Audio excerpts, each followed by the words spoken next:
Hey guys, welcome back to our Namakkural 360. இன்றைக்கி திரும்ப Russia வந்து உக்ரைனை அடிச்சிருக்காங்க.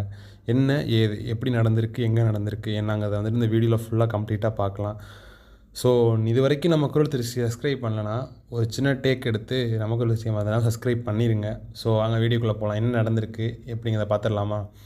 ஃபஸ்ட்டு வந்துட்டு இது வந்து பல வருஷமாக நடந்துகிட்ருக்க ரஷ்யா உக்ரைன் போரை வந்துட்டு எப்படியாவது ஸ்டாப் பண்ணணும் அப்படின்ட்டு நிறைய நாட்டு தலைவர்கள் வந்துட்டு முன் வந்து பல முன்னெடுப்பு நடவடிக்கைகள்லாம் எடுத்திருந்தாங்க. பேச்சுவார்த்தைகள் பண்ணியிருந்தாங்க. நிறைய விதமான டிஃப்ரெண்ட்டாக வந்துட்டு நிறைய ட்ரை பண்ணாங்க இந்த ஸ்டாப் பண்ணணும் அப்படின்றதுக்காக. அதில் ஒன்று தான் நம்ம வந்துட்டு ரஷ்யாட்டிருந்து கச்சா எண்ணெய் நிறையா வாங்கிட்டுருக்கோம். அதை வாங்கக்கூடாது, ஸ்டாப் பண்ணணும், ரஷ்யாவை எப்படியாவது இது பண்ணணும், டார்கெட் பண்ணணும் அப்படின்னு தான் ட்ரம்ப் வந்துட்டு நிறைய இது பண்ணார். டேக்ஸ் போட்டார் நம்ம மேலே. நம்ம அப்படி பண்ணால் நம்ம வந்து ரஷ்யாட்ட எண்ணெய் வாங்க மாட்டோம் அப்படின்லாம் போயிட்டு இருந்துச்சுல. அதெல்லாம் பண்ணியும் இவ்வளோ செஞ்சும் ஆனால் அந்த போர் வந்து முடிக்க முடியல அப்படிங்கிறது வந்துட்டு ஒரு பேட் லக் அப்படிங்கிற மாதிரி தான் இருக்குது. ஸோ இன்றைக்கி நம்ம இந்த நேரத்தில் வந்துட்டு இப்போ சண்டே வந்துட்டு ஜாலியாக ஃப்ரெண்ட்ஸோட மூவிக்கு போகிறது, டின்னர் சாப்பிட்றது, லஞ்ச் சாப்பிட்றதுன்னு இவ்வளோ ஜாலியாக இருக்கும்ல.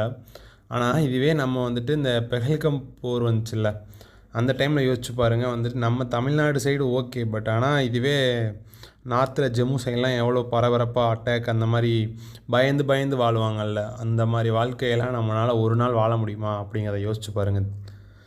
அப்படி தான் இப்போ வந்துட்டு உக்ரைனில் இருக்கக்கூடிய மக்கள் வந்து தினசரி அவங்களோட வாழ்க்கையே அப்படி தான் போயிட்டுருக்கு. தினசரி அவங்களால ஸ்கூலுக்கு போக முடியாது, காலேஜஸ் போக முடியாது, அவங்களுக்கு தேவையான மெடிசன்ஸ் எடுத்துக்க முடியாது. அவங்களோட அன்றாட வாழ்வே வந்துட்டு நாளைக்கு என்ன அப்படிங்கிறது அவங்களுக்கே தெரியாது. அந்த மாதிரி சூழ்நிலையில் அந்த மக்கள் வாழ்ந்துட்டுருக்காங்க. ஸோ இப்படியெல்லாம் போயிட்டுருக்கு.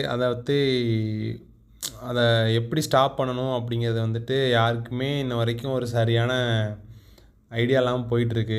பட் இன்றைக்கி என்ன நடந்திருக்குன்னு பார்த்தீங்கன்னா வந்துட்டு உக்ரைனில் கிவ் அப்படிங்கிற ஒரு பிளேஸ் இருக்குது. இப்போ தமிழ்நாட்டில் சென்னைங்கிற மாதிரி உக்ரைனில் கிவ் அப்படிங்கிற ஒரு பிளேஸ் இருக்குது. அங்கே என்ன நடந்திருக்குன்னு பார்த்தீங்கன்னா, அங்கே வந்துட்டு இந்த கவர்மெண்ட் அஃபீஷியல் ஆஃபீஸ் ஒன்று இருந்திருக்கு.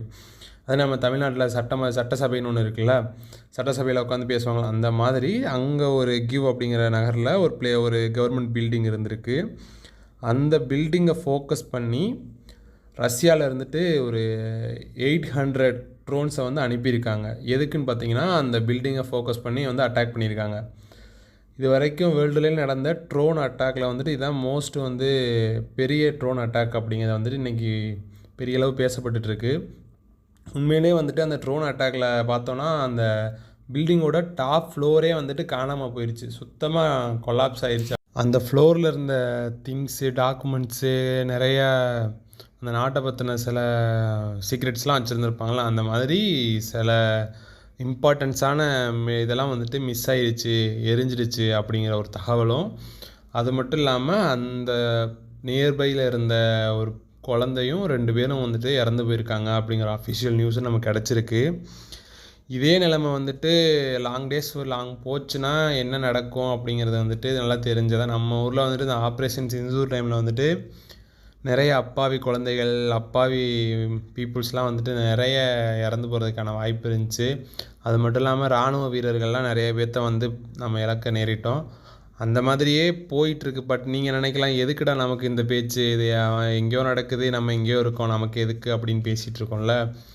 இதனால் நம்மளும் பாதிக்கப்பட்டிருக்கோம் அப்படிங்கிற ஒரு இதை வந்துட்டு உங்களுக்கு தெரிஞ்சுக்கணும். எப்படின்னு பார்த்தீங்கன்னா, நம்ம அந்த டேக்ஸ் வந்துட்டு நமக்கும் அமெரிக்காவுக்கும் எந்த பர்சனலான சண்டை கிடையாது. எல்லாமே ஒரு சைக்கிள் தான். அந்த சைக்கிளை சுற்றி தான் நம்ம எல்லோரும் போயிட்டுருக்கோம்.